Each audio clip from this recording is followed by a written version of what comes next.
Hi students, once again welcome back.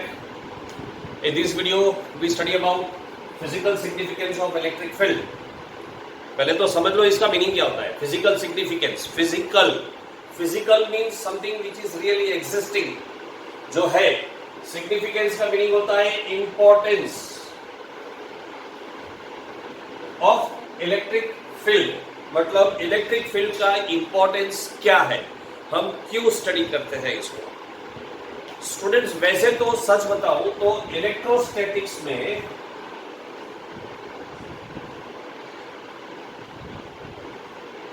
Physical significance of electric field is almost not there. इसकी कोई जरूरत ही नहीं है. No importance of electric field. तो हम इसको स्टडी क्यों कर रहे हैं. हमने याद करो इलेक्ट्रिक फील्ड का डेफिनेशन क्या स्टडी किया था. मान लो मेरे पास सिस्टम ऑफ चार्जेस है. एक पॉजिटिव चार्ज है Q1, दूसरा पॉजिटिव चार्ज है Q2, तीसरा एक नेगेटिव चार्ज है Q3, चौथा एक पॉजिटिव चार्ज है Q4, एक पांचवा नेगेटिव चार्ज है Q5. मेरे पास ऐसा एक सिस्टम ऑफ चार्जेस है. तो हम जानते हैं, हमने इसके पहले वाले वीडियो में स्टडी किया था कि ये सारे सिस्टम के वजह से एक इलेक्ट्रिक फील्ड डेवलप होता है. किसी पॉइंट पर मान लो ये P पर इलेक्ट्रिक फील्ड कितना है मुझे ढूंढना है. तो हमने इसके पहले वाले वीडियो में स्टडी किया था इलेक्ट्रिक फील्ड कैसे फाइंड करते हैं. ये इलेक्ट्रिक फील्ड होता क्या है. तो electric field E is a force. Point P पर इलेक्ट्रिक फील्ड क्या है. तो it is a force exerted by all this system of charges at this point. अगर मैं यहाँ पर कोई टेस्ट चार्ज रखता हूँ तो इस टेस्ट चार्ज पर ये सारे चार्जेस का जो सिस्टम है उसके वजह से यहाँ पर जो फोर्स लगता है वो इलेक्ट्रिक फील्ड है. ये मैं चार्ज कैसा लाता हूँ तो यूनिट चार्ज लाता हूँ. तो फोर्स तो हम पहले ही पढ़ चुके हैं यार.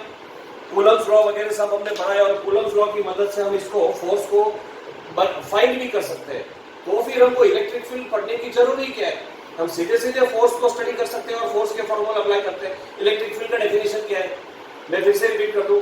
Electric field at a point in space due to a system of charges is the force acting on a unit positive charge placed at this point without disturbing this charge. तो electric field अगर force है तो हम force को ही study करें ना. Electric field को क्यों स्टडी करते हैं. ऐसा है स्टूडेंट्स, करेक्ट है कि सारे चार्जेस जब स्टैटिक होते हैं. What do you mean by static. Not in motion, सब रेस्ट में. इसीलिए हम जो टॉपिक पढ़ रहे हैं उसको इलेक्ट्रोस्टैटिक्स बोलते हैं.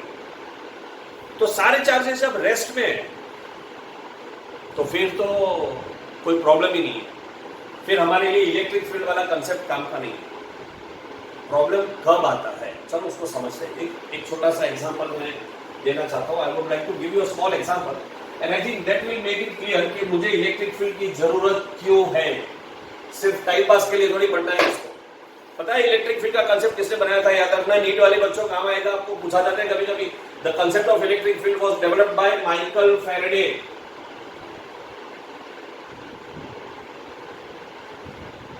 ये स्पेलिंग में थोड़ा सा मैं कंफ्यूज हूँ. MICHAEL आता है, ई आता है कि नहीं आता है मुझे याद नहीं है. टेक्स्ट बुक में देख लेना. माइकल फैराडे उसने इलेक्ट्रिक फील्ड का कंसेप्ट डेवलप किया था. चलो देखते हैं इसकी जरूरत क्यों है. ये सिर्फ एक मैथमेटिकल कंसेप्ट नहीं है बच्चों, बहुत काम का है. उसको समझने के लिए हम एक काम करते हैं. हम दो चार्जेस लेते हैं. मैंने एक चार्ज लिया plus positive Q, let me call it as Q1, और एक दूसरा चार्ज लिया Q2. ठीक है. अब ये Q1 के आसपास में क्या है तो पूरा इलेक्ट्रिक फील्ड है. अब अगर मैं Q1 को थोड़ा सा हटाता हूं, ऐसे शिफ्ट करता हूं, तो Q1 और Q2 के बीच का डिस्टेंस कम हो जाएगा. डिस्टेंस कम हो जाएगा तो Q2 भागेगा उधर, Q भागेगा. ये भी पॉजिटिव है, ये भी पॉजिटिव है, तो क्या होगा रिपल्शन होगा. तो Q1 को इधर लाया मैंने तो Q2 भागेगा आगे, Q2 इधर आ जाएगा. Are you understanding that. अब देखो Q1 इधर आया, Q2 उधर गया. मैं ये पूछता हूँ Q2 इस जगह से इधर क्यों आया? अरे सिंपल है यार, Q1 अपनी जगह से हिला था इसलिए Q2 हिला। तो Q2 पर फोर्स किसकी वजह से लगा? Q1 की वजह से। Q2 अपनी जगह से हिला, क्यों हिला? इसकी वजह से। तो Q1 जो है ना वो कॉज है, कॉज, वजह। फोर्स की वजह कौन था? Q1 था। उसका असर किस पर हुआ? असर, असर इंग्लिश में इफेक्ट, हिंदी में असर, गुजराती में असर। तो Q1 के ऊपर फोर्स लगाने से, यानी कि Q1 को हिलाने से, जब मैंने उसको हिलाया तो क्या हुआ? कॉज हुआ। इसको हिलाया तो Q2 भी हिल गया। ये एक चार्ज है, ये एक चार्ज है, दोनों अपनी अपनी जगह पर फिक्स है। ये जरा सा हिला तो ये भी हिलेगा, ये पीछे गया तो ये भी इधर आएगा, क्योंकि डिस्टेंस कम हो गया ना। ये फिर इधर आए तो इधर आ जाएगा, ये पीछे आए तो ये पीछे आ जाएगा। तो इसमें थोड़ा सा भी मोशन हुआ तो इसमें भी मोशन होता है, यानी इसमें कुछ भी होता है तो इसके ऊपर असर होती है। तो इस पे जो होता है वो कॉज है, इस पे जो होता है वो इफेक्ट है, याद रखो ये। अब बात यह है कि जब यहां पर थोड़ा सा भी चेंजेस होता है तो क्या वो चेंजेस इधर इमीडिएटली ट्रांसफर होता है? नहीं होता है। यहां पर कॉज यानी कि फोर्स, यानी कि डिस्प्लेसमेंट, यानी इसमें कुछ भी मैं चेंजेस करूं तो वही सेम असर इसके ऊपर दिखने के लिए थोड़ा सा टाइम लगता है। अब इसको ऐसे सीखो। मान लो आप किसी पानी के तालाब में, पानी भरा हुआ है, ये लेक है और एकदम शांत पानी है। उस शांत पानी में एक छोटा सा थर्मोकोल का टुकड़ा मैंने रखा हुआ है, छोटा सा पीस थर्मोकोल का रखा है, पानी एकदम शांत है। अब मैं मेरी फिंगर से यहां पर थोड़ा सा पानी को हिलाता हूं, मैं इसे खाली फिंगर से टच करता हूं तो क्या होगा? रिपल्स प्रोड्यूस होंगे। ये पॉइंट पर मैंने टच किया तो रिपल्स प्रोड्यूस हो जाएंगे और ये रिपल्स आगे आगे फैलने लगेंगे, ऐसे रिपल्स आगे जाएंगे और थोड़ी देर के बाद ये थर्मोकोल का टुकड़ा ऊपर नीचे ऐसे हिलने लगेगा। मैंने क्या किया? मैंने पानी में डिस्टरबेंस प्रोड्यूस किया और ये डिस्टरबेंस वेव के फॉर्म में ट्रैवल करता है और थर्मोकोल तक पहुंचता है। आप लोगों ने 11th स्टैंडर्ड में वेव्स चैप्टर में पढ़ा है कि any kind of disturbance in a medium is called as a wave. तो मैंने यहां डिस्टरबेंस प्रोड्यूस किया तो वेव को उधर ट्रैवल करना पड़ा, यहां से मेरा डिस्टरबेंस यहां तक ट्रैवल किया। कैसे ट्रैवल किया? वेव के फॉर्म में।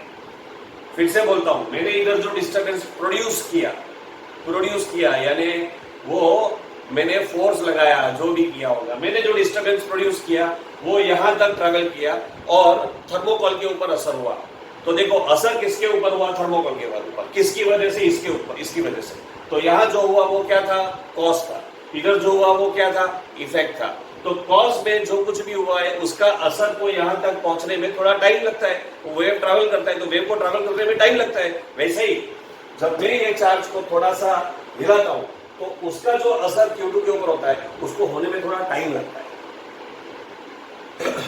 पहले चार्ज रेस्ट में था, अब मैं उसको इधर से हिलाकर इधर तक लेकर आया, यानी मोशन में आ गया। मोशन में आया तो वेलोसिटी चेंज हुआ, वेलोसिटी चेंज हुआ तो एक्सेलरेशन आएगा हुआ। याद करो मैंने आगे क्या समझाया था आपको? जब भी किसी चार्ज के मोशन में एक्सेलरेटेड मोशन जब होता है, किसी भी चार्ज में जब एक्सेलरेटेड मोशन होता है तो क्या होता है? इलेक्ट्रोमैग्नेटिक वेव्स प्रोड्यूस होता है। और इलेक्ट्रोमैग्नेटिक वेव क्या है? डिस्टरबेंस है। तो यहां पर मैंने चार्ज को मोशन में लाया, यानी उसमें एक्सेलरेटेड मोशन आया। एक्सेलरेटेड मोशन होता है तो इलेक्ट्रोमैग्नेटिक वेव ट्रैवल होता है और वो इलेक्ट्रोमैग्नेटिक वेव इसकी असर को यहां तक पहुंचाता है। यहां पर इलेक्ट्रिक फील्ड इंपॉर्टेंट हो जाता है। जब भी चार्ज मोशन में आता है तो उसमें एक्सेलरेटेड मोशन होता है, उस एक्सेलरेटेड मोशन से इलेक्ट्रोमैग्नेटिक वेव प्रोड्यूस हुआ। वो इलेक्ट्रोमैग्नेटिक वेव लाइट की स्पीड से ट्रैवल करता है और यहां तक इसके असर को ले जाता है, लेकिन इसमें थोड़ा सा टाइम डिले होता है। ये असर जो होता है ना, इंस्टेंटेनियस नहीं होता है। यहाँ पर मैंने जो भी कॉज किया उसका असर इधर होने में थोड़ा टाइम लगता है, टाइम डिले होता है, वो इंस्टेंटेनियस नहीं होता है। वो क्यों कैसे ट्रैवल करता है, तो वेव्स से ट्रैवल करता है। ये जो वेव्स है इलेक्ट्रोमैग्नेटिक वेव्स, वो यहाँ मैंने जो एनर्जी दी उस एनर्जी को वहां तक ले जाता है, यानी कि वो एनर्जी को ट्रांसपोर्ट करता है। इसीलिए इलेक्ट्रिक फील्ड काम का कंसेप्ट है। ये इलेक्ट्रिक फील्ड था तभी इलेक्ट्रोमैग्नेटिक वेव आया। यानी मैं ऐसे बोल सकता हूं कि ये इलेक्ट्रोमैग्नेटिक वेव क्या करता है, इलेक्ट्रिक फील्ड के असर को यहां से यहां तक पहुंचाता है। तो इलेक्ट्रिक फील्ड जो है ना, वो स्टैटिक चार्जेस के लिए भले काम का नहीं है, लेकिन बहुत इंपॉर्टेंट कंसेप्ट है, स्पेशली जब चार्जेस मोशन में आते हैं तो। और इसीलिए इसको हमें समझना चाहिए। ये सिर्फ एक मैथमेटिकल कंसेप्ट नहीं है स्टूडेंट्स, बहुत एक इंपॉर्टेंट कंसेप्ट है जिसका बहुत एप्लीकेशन है आज की टेक्नोलॉजी में। माइकल फेरेडे ने इसको डेवलप किया था। इसको बहुत अच्छे से समझो, स्टडी करो, very helpful in further chapters. See you soon in my next video where we are going to solve some numerical problems. Take care till then, bye.